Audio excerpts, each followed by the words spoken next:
BTV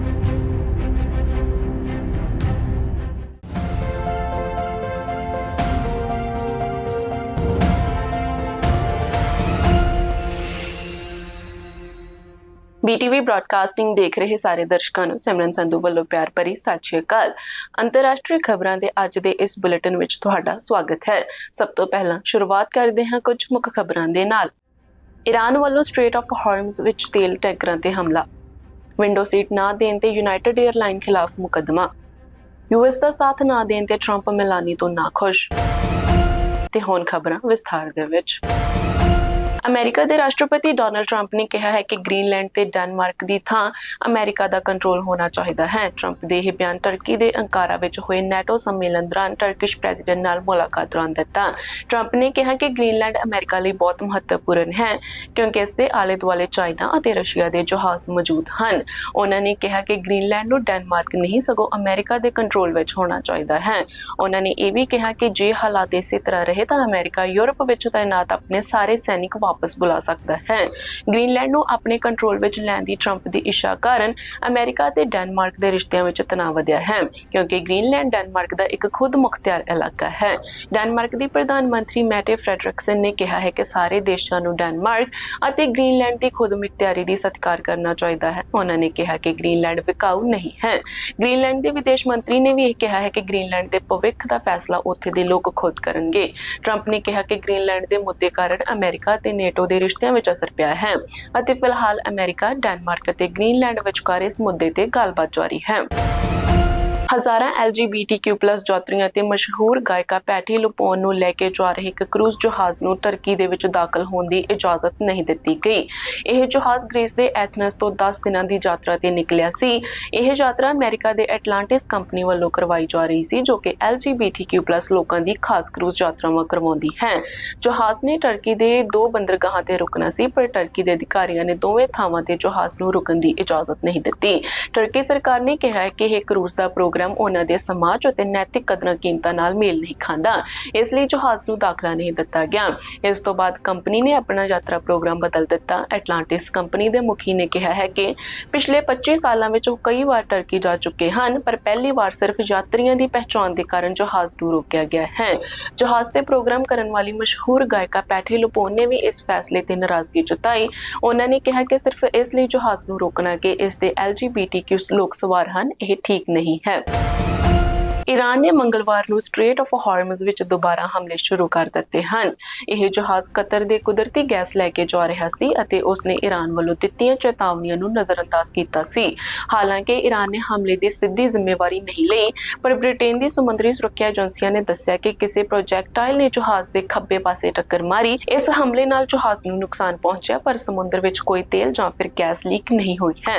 Iran ਪਹਿਲਾਂ ਵੀ ਕਹਿ ਚੁੱਕਾ ਹੈ ਕਿ ਸਟ੍ਰੇਟ ਆਫ ਹਾਰਮਜ਼ ਵਿੱਚ ਸਿਰਫ ਉਸ ਵੱਲੋਂ ਮਨਜ਼ੂਰ ਤੇ ਰਸਤੇ ਨੂੰ ਹੀ ਸੁਰੱਖਿਅਤ ਮੰਨਿਆ ਜਾਵੇਗਾ। ਇਸ ਘਟਨਾ ਨਾਲ ਖੇਤਰ ਵਿੱਚ ਤਣਾਅ ਹੋਰ ਵੱਧ ਗਿਆ ਹੈ। ਇਸ ਦੌਰਾਨ ਅਮਰੀਕਾ ਤੇ ਈਰਾਨ ਵਿਚਾਲੇ ਚੱਲ ਰਹੀਆਂ ਗੱਲਾਂ ਬਾਤਾਂ ਵੀ ਫਿਲਹਾਲ ਰੁਕੀਆਂ ਹੋਈਆਂ ਹਨ। ਅਮਰੀਕਾ ਦੇ ਰਾਸ਼ਟਰਪਤੀ ਡੋਨਾਲਡ ਟਰੰਪ ਨੇ ਈਰਾਨ ਨੂੰ ਚੇਤਾਵਨੀ ਦਿੰਦਿਆਂ ਕਿਹਾ ਕਿ ਸਮਝੌਤਾ ਕਰਨਾ ਹੀ ਬਿਹਤਰ ਹੈ, ਨਹੀਂ ਤਾਂ ਅਮਰੀਕਾ ਸਖਤ ਕਾਰਵਾਈ ਕਰੇਗਾ। ਦੂਜੇ ਪਾਸੇ ਈਰਾਨ ਦੇ ਸਾਬਕਾ ਸਰਵਉੱਚ ਆਗੂ ਅਯਤੁੱਲਾ ਅਲੀ ਖਮਾਨੀ ਦੇ ਅੰਤਿਮ ਸੰਸਕਾਰ ਦੀਆਂ ਰਸਮਾਂ ਜਾਰੀ ਹਨ। ਉਹਨਾਂ ਦੇ ਅੰਤਿਮ ਦਰਸ਼ਨਾਂ ਲਈ ਹਜ਼ਾਰਾਂ ਲੋਕ ਇਕੱਠੇ ਹੋ ਰਹੇ ਹਨ ਜਿਸ ਕਾਰਨ ਕਈ ਸੜਕਾਂ ਤੇ ਏਅਰ ਸਰਵਿਸਿਜ਼ ਵੀ ਬੰਦ ਕੀਤੀਆਂ ਗਈਆਂ ਹਨ। ਅਮਰੀਕਾ ਦੀ ਇੱਕ ਫੈਡਰਲ ਅਦਾਲਤ ਨੇ ਯੂਨਾਈਟਿਡ ਏਅਰਲਾਈਨਸ ਵੱਲੋਂ ਇੱਕ ਮੁਕੱਦਮਾ ਖਤਮ ਕਰਨ ਦੀ ਮੰਗ ਨੂੰ ਰੱਦ ਕਰ ਦਿੱਤਾ ਹੈ। ਇਹ ਕੇਸ ਉਹਨਾਂ ਯਾਤਰੀਆਂ ਵੱਲੋਂ ਕੀਤਾ ਗਿਆ ਹੈ ਜਿਨ੍ਹਾਂ ਨੇ ਵਾਧੂ ਪੈਸੇ ਦੇ ਕੇ ਵਿੰਡੋ ਸੀਟ ਬੁੱਕ ਕੀਤੀ ਸੀ ਪਰ ਜਹਾਜ਼ ਵਿੱਚ ਬੈਠਣ ਤੇ ਬਾਅਦ ਵਿੱਚ ਪਤਾ ਲੱਗਾ ਕਿ ਉਹਨਾਂ ਦੀ ਸੀਟ ਵਿੰਡੋ ਦੇ ਕੋਲ ਨਹੀਂ ਸੀ। ਜੱਜ ਨੇ ਕਿਹਾ ਕਿ ਏਅਰਲਾਈਨ ਦੀ ਬੁਕਿੰਗ ਜਾਣਕਾਰੀ, ਬੋਰਡਿੰਗ ਪਾਸ ਅਤੇ ਸੀਟ ਚੁਣਨ ਵਾਲੇ ਪੇਜ ਤੇ ਵਿੰਡੋ ਸੀਟ ਬਾਰੇ ਸਪਸ਼ਟ ਜਾਣਕਾਰੀ ਦਿੱਤੀ ਗਈ ਸੀ, ਇਸ ਲਈ ਯਾਤਰੀਆਂ ਦਾ ਦਾਅਵਾ ਅੱਗੇ ਵਧ ਸਕਦਾ ਹੈ। ਇਹ ਕੇਸ ਪਿਛਲੇ ਸਾਲ ਅਗਸਤ ਵਿੱਚ ਦਰਜ ਕੀਤਾ ਗਿਆ ਸੀ। ਯਾਤਰੀਆਂ ਨੇ ਦੋਸ਼ ਲਗਾਇਆ ਕਿ ਉਹਨਾਂ ਨੇ ਬੋਇੰਗ 737, ਬੋਇੰਗ 757 ਅਤੇ ਏਅਰਬਸ A321 ਜਹਾਜ਼ਾਂ ਵਿੱਚ ਵਿੰਡੋ ਸੀਟ ਲਈ ਪੈਸੇ ਦਿੱਤੇ ਸਨ ਪਰ ਉਹਨਾਂ ਨੂੰ ਕੰਧ ਦੇ ਕੋਲ ਅਜਿਹੀ ਸੀਟ ਮਿਲੀ ਜਿੱਥੇ ਖਿੜਕੀ ਨਹੀਂ ਸੀ। ਮੁਕੱਦਮੇ ਵਿੱਚ ਕਿਹਾ ਗਿਆ ਹੈ ਕਿ ਜਦੋਂ ਯਾਤਰੀ ਜਹਾਜ਼ ਵਿੱਚ ਕੰਧ ਨਾਲ ਲੱਗੀ ਸੀਟ ਚੁਣਦੇ ਹਨ ਤਾਂ ਉਹ ਆਮ ਤੌਰ ਤੇ ਉਮੀਦ ਕਰਦੇ ਹਨ ਕਿ ਉੱਥੇ ਖਿੜਕੀ ਹੋਵੇਗੀ। ਯਾਤਰੀਆਂ ਦਾ ਕਹਿਣਾ ਹੈ ਕਿ ਉਹਨਾਂ ਨੇ ਵਿੰਡੋ ਸੀਟ ਇਸ ਲਈ ਬੁੱਕ ਕੀਤੀ ਸੀ ਤਾਂ ਜੋ ਉਹਨਾਂ ਨੂੰ ਸਫ਼ਰ ਦੌਰਾਨ ਆਰਾਮ ਮਿਲੇ, ਬੱਚਿਆਂ ਨੂੰ ਮਨੋਰੰਜਨ ਮਿਲੇ ਜਾਂ ਫਿਰ ਬਾਹਰ ਦਾ ਨਜ਼ਾਰਾ ਦੇਖ ਸਕਣ। ਯੂਨਾਈਟਿਡ ਏਅਰਲਾਈਨਸ ਨੇ ਨੇ ਕੇਸ ਤੇ ਕੋਈ ਵੱਡੀ ਟਿੱਪਣੀ ਨਹੀਂ ਕੀਤੀ, ਪਰ ਕਿਹਾ ਹੈ ਕਿ ਉਹਨਾਂ ਨੇ ਸੀਟ ਚੁਣਨ ਦੀ ਪ੍ਰਕਿਰਿਆ ਵਿੱਚ ਹੋਰ ਜਾਣਕਾਰੀ ਸ਼ਾਮਲ ਕਰ ਦਿੱਤੀ ਹੈ ਤਾਂ ਜੋ ਯਾਤਰੀਆਂ ਨੂੰ ਪਹਿਲਾਂ ਹੀ ਪਤਾ ਹੋਵੇ ਕਿ ਉਹ ਕਿਸ ਤਰ੍ਹਾਂ ਦੀ ਸੀਟ ਚੁਣ ਰਹੇ ਹਨ। ਇਸੇ ਤਰ੍ਹਾਂ ਦਾ ਇੱਕ ਹੋਰ ਕੇਸ ਡੈਲਟਾ 에ਅਰਲਾਈਨਸ ਖਿਲਾਫ ਵੀ ਚੱਲ ਰਿਹਾ ਹੈ। ਅਮਰੀਕਾ ਦੇ ਰਾਸ਼ਟਰਪਤੀ ਡੋਨਾਲਡ ਟਰੰਪ ਅਤੇ ਇਟਲੀ ਦੀ ਪ੍ਰਧਾਨ ਮੰਤਰੀ ਜਾਰਜੀਆ ਮੈਲਾਨੀ ਵਿਚਕਾਰ ਚੱਲ ਰਿਹਾ ਵਿਵਾਦ ਹੁਣ ਘੱਟ ਹੁੰਦਾ ਦਿਖਾਈ ਦੇ ਰਿਹਾ ਹੈ। ਟਰੰਪ ਨੇ ਮੰਗਲਵਾਰ ਨੂੰ ਟਰਕੀ ਦੇ ਅੰਕਾਰਾ ਵਿੱਚ ਨੈਟੋ ਸੰਮੇਲਨ ਦੌਰਾਨ ਕਿਹਾ ਹੈ ਕਿ ਮੈਲਾਨੀ ਇੱਕ ਚੰਗੀ ਇਨਸਾਨ ਹੈ। ਦੋਵੇਂ ਨੇਤਾਵਾਂ ਵਿਚਕਾਰ ਤਣਾਅ ਉਸ ਸਮੇਂ ਵੱਧ ਗਿਆ ਸੀ ਜਦੋਂ ਟਰੰਪ ਨੇ ਕਿਹਾ ਸੀ ਕਿ ਮੈਲਾਨੀ ਨੇ G7 ਸਮਿਟ ਦੌਰਾਨ ਉਹਨਾਂ ਨਾਲ ਤਸਵੀਰ ਖਿਚਵਾਉਣ ਲਈ ਬੇਨਤੀ ਕੀਤੀ ਸੀ। ਮੈਲਾਨੀ ਨੇ ਇਸ ਦਾਅਵੇ ਨੂੰ ਝੂਠਾ ਦੱਸਦੇ ਹੋਏ ਨਾਰਾਜ਼ਗੀ ਜਤਾਈ ਸੀ। ਇਸ ਤੋਂ ਬਾਅਦ ਦੋਵਾਂ ਵਿਚਕਾਰ ਬਿਆਨਾਂ ਦੀ ਲੜੀ ਚੱਲਦੀ ਰਹੀ ਅਤੇ ਮਾਮਲਾ ਨਿੱਜੀ ਵਿਵਾਦ ਵਾਂਗ ਦਿਖਾਈ ਦੇਣ ਲੱਗਾ। ਹੁਣ ਨੈਟੋ ਸੰਮੇਲਨ ਦੌਰਾਨ ਟਰੰਪ ਨੇ ਕਿਹਾ ਹੈ ਕਿ ਉਹਨਾਂ ਨੂੰ ਇਸ ਗੱਲ ਦੀ ਨਾਰਾਜ਼ਗੀ ਹੈ ਕਿ ਯੂਰਪ ਨੇ ਸਟ੍ਰੇਟ ਆਫ ਹਾਰਮਜ਼ ਦੇ ਮੁੱਦੇ ਤੇ ਅਮਰੀਕਾ ਦਾ ਸਾਥ ਨਹੀਂ ਦਿੱਤਾ। ਟਰੰਪ ਇਸ ਤੋਂ ਪਹਿਲਾਂ ਵੀ ਯੂਰਪੀ ਨੈਟੋ ਦੇਸ਼ਾਂ ਦੀ ਡਿਫੈਂਸ ਸਪੈਂਡਿੰਗ ਨੂੰ ਲੈ ਕੇ ਆਲੋਚਨਾ ਕਰਦੇ ਰਹੇ ਹਨ। ਹੁਣ ਨੈਟੋ ਦੇਸ਼ ਉਹਨਾਂ ਨੂੰ ਸੰਤੁਸ਼ਟ ਕਰਨ ਲਈ ਆਪਣੇ ਰੱਖਿਆ ਖਰਚ ਵਧਾਉਣ ਤੇ ਜ਼ੋਰ ਦੇ ਰਹੇ ਹਨ। ਬ੍ਰਿਟੇਨ ਵਿੱਚ ਈ-ਸਕੂਟਰ ਅਤੇ ਈ-ਬਾਈਕ ਹਾਦਸਿਆਂ ਕਾਰਨ ਜ਼ਖਮੀ ਹੋਏ ਲੋਕਾਂ ਨੂੰ ਦਿੱਤੇ ਗਏ ਮੁਆਵਜ਼ੇ ਦੀ ਰਕਮ ਹੁਣ 110 ਮਿਲੀਅਨ ਪਾਉਂਡ ਹੋ ਗਈ ਹੈ। ਰਿਪੋਰਟ ਮੁਤਾਬਿਕ ਪਿਛਲੇ ਸਿਰਫ 7 ਸਾਲਾਂ ਵਿੱਚ ਅਜਿਹੇ ਹਾਦਸਿਆਂ ਲਈ ਕਈ ਦਾਅਵੇ ਕੀਤੇ ਗਏ ਹਨ।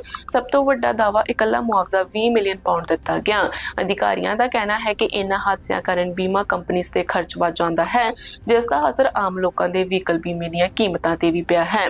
ਇੱਕ ਔਰਤ ਪਿਛਲੇ ਸਾਲ ਸੜਕ ਪਾਰ ਕਰਦੇ ਸਮੇਂ ਇੱਕ ਨਿੱਜੀ ਈ-ਸਕੂਟਰ ਦਾ ਟੱਕਰ ਸ਼ਿਕਾਰ ਹੋ ਗਈ। ਇਸ ਹਾਦਸੇ ਵਿੱਚ ਉਸ ਦਾ ਗੁੱਟ ਅਤੇ ਉਂਗਲੀਆਂ ਟੁੱਟ ਗਈਆਂ ਅਤੇ ਉਸ ਨੂੰ ਹੋਰ ਸੱਟਾਂ ਵੀ ਲੱਗੀਆਂ। ਉਸਨੇ ਦੱਸਿਆ ਕਿ ਉਹ ਆਮ ਤਰੀਕੇ ਨਾਲ ਸੜਕ ਪਾਰ ਕਰ ਰਹੀ ਸੀ ਅਤੇ ਉਸ ਨੂੰ ਉਮੀਦ ਨਹੀਂ ਸੀ ਕਿ ਅਚਾਨਕ ਈ-ਸਕੂਟਰ ਟੱਕਰ ਮਾਰ ਦੇਵੇਗਾ।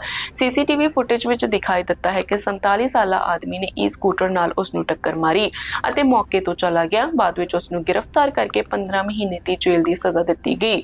ਮੋਟਰ ਇੰਸ਼ੋਰੈਂਸ ਬਿਊਰੋ ਜੋ ਅਜਿਹੇ ਹਾਦਸਿਆਂ ਦਾ ਮੁਆਵਜ਼ਾ ਦਿੰਦਾ ਹੈ, ਉਸਨੇ ਕਿਹਾ ਹੈ ਕਿ ਈ-ਸਕੂਟਰ ਅਤੇ ਈ-ਬਾਈਕ ਦੀ ਵਿਕਰੀ ਅਤੇ ਵਰਤੋਂ ਲਈ ਹੋਰ ਸਖਤ ਨਿਯਮ ਬਣਾਉਣੇ ਚਾਹੀਦੇ ਹਨ। ਪੁਲਿਸ ਹਰ ਸਾਲ ਕਈ ਗੈਰ ਕਾਨੂੰਨੀ ਈ-ਸਕੂਟਰ ਅਤੇ ਤੇਜ਼ ਕੀਤੀਆਂ ਗਈਆਂ ਈ-ਬਾਈਕਸ ਜ਼ਬਤ ਕਰਦੀ ਹੈ।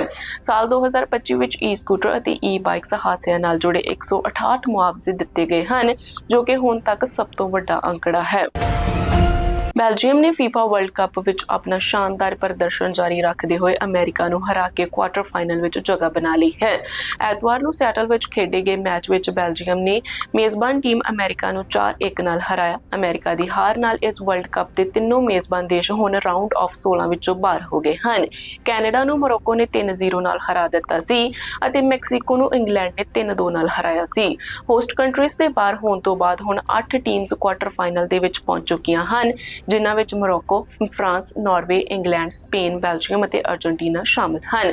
ਹੁਣ ਬੈਲਜੀਅਮ ਦਾ ਅਗਲਾ ਮੁਕਾਬਲਾ ਸ਼ੁੱਕਰਵਾਰ ਨੂੰ ਲਾਸ ਐਂਜਲਸ ਵਿੱਚ ਸਪੇਨ ਨਾਲ ਕੁਆਰਟਰ ਫਾਈਨਲ ਵਿੱਚ ਹੋਵੇਗਾ। ਸ਼੍ਰੀ ਅਕਾਲ ਤਖਤ ਸਾਹਿਬ ਦੇ ਜਥੇਦਾਰ ਗਿਆਨੀ ਕੁਲਦੀਪ ਸਿੰਘ ਗੜਗੱਜ ਨੇ ਸ਼ਹੀਦ ਭਾਈ ਜਸਵੰਤ ਸਿੰਘ ਖਾਲੜਾ ਦੇ ਜੀਵਨ ਤੇ ਬਣੀ ਫਿਲਮ ਸਤਲੁਜ ਦੇ ਭਾਰਤ ਵਿੱਚ ਪ੍ਰਸਾਰਣ ਤੇ ਰੋਕ ਲਗਾਉਣ ਦੇ ਫੈਸਲੇ ਦੀ ਨਿੰਦਾ ਕੀਤੀ ਹੈ।